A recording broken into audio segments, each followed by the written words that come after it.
Hello friends, स्वागत है आपका आपके अपने चैनल स्टडी जीके जीएस में। आज हम अपने इस चैनल पे बात करने वाले हैं स्पीडी करंट अफेयर्स से वर्ष 2023-24 में हुए प्रमुख समझौता ज्ञापन, यानी जो भी हमारे देश का दूसरे देशों के संग जो भी प्रकार का या किसी भी हमारी संस्था का किसी और देश के साथ जो भी समझौता हुआ है तो उसके बारे में हम आज देखेंगे। आइए देखते हैं अपना सबसे पहला हम समझौता कौन सा है। तो देखिएगा, ये हैं आपके वर्ष 2023-24 में हुए प्रमुख समझौते ज्ञापन।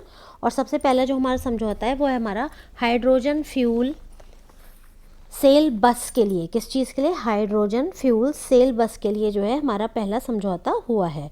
तो ये आप देख सकते हैं किस किस के बीच में हुआ है। ये हमारा हुआ है भारतीय सेना और IOCL के बीच में। और ये कब हुआ है? ये आपका हुआ है जून 2024 में। ठीक है, किससे रिलेटेड है? ये आपका हाइड्रोजन फ्यूल सेल बस के लिए। ठीक है, अगला हम देखते हैं अपना सेकंड है हमारा AI का उपयोग कर सड़क सुरक्षा बढ़ाने के लिए, है ना। तो AI का उपयोग करके सड़क सुरक्षा बढ़ाने के लिए जो समझौता हुआ है वो किस किस के बीच में हुआ है? ये आपका हुआ है NHAI यानी कि national highway authority of India और IIT दिल्ली के बीच में। ये भी आपका जून 2024 में अभी हाल फिलहाल में ही समझौता हुआ है। अगला है आपका F-16 युद्धक विमान खरीदने के लिए। कौन सा? F-16 युद्धक विमान खरीदने के लिए। ये आपका किस किस के देश किन किन के बीच में हुआ है? ये आपका हुआ है तुर्की और अमेरिका के बीच में। ये भी आपका जून 2024 में हुआ है। अगला देखते हैं कृषि कौशल को बढ़ावा देने के लिए। किस चीज़ को बढ़ावा देने के लिए? तो आपका कृषि कौशल को बढ़ावा देने के लिए ये आपका समझौता कब हुआ है? ये हुआ है आपका जून 2024 में। और किस किस के बीच हुआ है? MSDE और ऑस्ट्रेलिया के बीच में। अगला देखते हैं चाबहार पोर्ट के प्रबंधन के लिए। किस चीज़ के प्रबंधन के लिए? चाबहार पोर्ट के प्रबंधन के लिए। तो ये जो आपका समझौता हुआ है किसके बीच में हुआ है? ये हुआ है आपका भारत और ईरान के बीच में। और ये आपका मई 2024 में हुआ है। अगला देखिए, हाइपरसोनिक मिसाइल के इंटरसेप्टर विकसित करने के लिए। ठीक है, हाइपरसोनिक मिसाइल के इंटरसेप्टर विकसित करने के लिए ये समझौता आपका जापान और अमेरिका के बीच में हुआ है, जो कि आपका मई 2024 में हुआ है। अगला देखिए, AI की परीक्षा AI यानी आर्टिफिशियल इंटेलिजेंस की परीक्षण सुरक्षा पर समझौता। तो ये समझौता हमारा कब हुआ है? ये समझौता हमारा हुआ है अमेरिका और ब्रिटेन के बीच में। और ये भी हमारा अप्रैल 2024 में हुआ है। अगला है हमारा सतत मानव अन्वेषण को आगे बढ़ाने के लिए। ये समझौता कब हुआ है? किस किस के बीच में? नासा और जापान के बीच में। ये भी आपका अप्रैल में हुआ है। अगला देखिएगा, अगला समझौता है हमारा भारत में नवीकरणीय ऊर्जा को आगे बढ़ाने के लिए। क्या? भारत में नवीकरणीय ऊर्जा को आगे बढ़ाने के लिए। ये आपका इंपॉर्टेंट हो सकता है। ये हुआ है एप्पल और क्लीन मैक्स के बीच में अप्रैल 2024 में। अगला है स्थानीय मुद्राओं के उपयोग को बढ़ावा देने के लिए। तो ये आपका हुआ है RBI और इंडोनेशिया के बीच में। RBI और इंडोनेशिया के बीच में हुआ है, क्योंकि देखिए स्थानीय मुद्राओं को बढ़ावा देने का समझौता है तो बहुत आसान है, RBI से आप इसे ध्यान रख सकते हैं। और ये आपका मार्च 2024 में हुआ है। अगला है आयुर्वेद को बढ़ावा देने के लिए। ये आपका हुआ है आयुष मंत्रालय और थाईलैंड। किस किस के बीच में? आयुष मंत्रालय और थाईलैंड के बीच में आपका ये समझौता हुआ है। और ये कब हुआ है? आपका मार्च 2024 में। अगला आप देख सकते हैं आपका जो समझौता है वो है आपका ब्लॉकचेन और आर्टिफिशियल इंटेलिजेंस के क्षेत्र में सहयोग के लिए। किसमें? ब्लॉकचेन और आर्टिफिशियल इंटेलिजेंस के क्षेत्र में सहयोग के लिए। तो ये आपका हुआ है किसमें? NPCII और IISc बंगलौर के बीच में। और ये भी आपका मार्च में हुआ है। अगला देखिएगा, भारत में फिटनेस इकोसिस्टम को मजबूत बनाने के लिए समझौता हुआ है। किस किस के बीच में? भारत सरकार और ADB के बीच में। ADB क्या है आपका? ADB आपका है एशियन डेवलपमेंट बैंक, है ना। और ये समझौता आपका कब हुआ है? ये आपका हुआ है मार्च 2024 में। अगला है सीमा पार से मुद्रा के लेन देन को सुविधाजनक बनाने के लिए। सीमा पार से मुद्रा के लेन देन को सुविधाजनक बनाने के लिए। तो ये हुआ है आपका भारत और नेपाल के बीच में समझौता फरवरी 2024 में। अगला आपका हुआ है हरित प्रौद्योगिकियों के महत्वपूर्ण क्षेत्र में नवाचार को बढ़ावा देने के लिए। ये आपका हुआ है इंजीनियर्स लिमिटेड इंडिया और आईआईटी रुड़की के बीच में फरवरी 2024 में। अगला है देश में फुटबॉल को बढ़ावा देने के लिए। ये कब हुआ है? ये किस किस के बीच? शिक्षा मंत्रालय और फीफा के बीच में। शिक्षा मंत्रालय और फीफा के बीच में फरवरी 2024 में। स्वास्थ्य और शिक्षा जैसे क्षेत्र में एआई के उपयोग के लिए समझौता हुआ है महाराष्ट्र सरकार और गूगल के बीच में, और ये हुआ है आपका फरवरी 2024 में।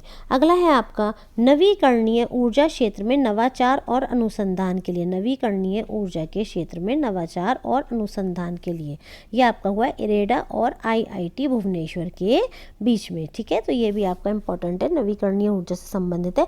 अगला है लिथियम की खोज और खनन के लिए। लिथियम की खोज और खनन के लिए ये किस किस के बीच हुआ है? भारत और अर्जेंटीना के बीच में हुआ है। ठीक है, अगला है हमारा अगले 10 वर्षों में 10,000 मेगावाट बिजली। देखिए अगले 10 वर्षों में 10,000 मेगावाट बिजली नेपाल से आयात करने हेतु, ये भी आपका इंपॉर्टेंट है। और आप देखिए ऑब्वियस सी बात है, जब नेपाल से आयात होगा तो कौन सा देश करेगा? भारत और नेपाल। जब समझौता इन दोनों के बीच में हुआ है, बहुत आसान है। अगला है हाइड्रोकार्बन क्षेत्र के मूल्य श्रृंखला में सहयोग बढ़ाने के लिए। हाइड्रोकार्बन क्षेत्र के मूल्य श्रृंखला में सहयोग बढ़ाने के लिए किस किस के बीच में हुआ है? भारत और गुयाना के बीच में, और जनवरी 2024 में हुआ है। अगला है हरित पहल के लिए। यह आपका भारतीय रेलवे और सीआईआई में जनवरी 2024 में हुआ है। अगला है आपका कुडनकुलम परमाणु संयंत्र के विस्तार के लिए। यह आपका हुआ है भारत और रूस के बीच में, है ना। और ये कब हुआ है? ये आपका जनवरी 2024 में हुआ है। 2030 तक इम्पॉर्टेंट है ये। भारतीय रेलवे को शून्य कार्बन उत्सर्जन तक पहुंचाने के लिए ये समझौता किस किस के बीच में हुआ है?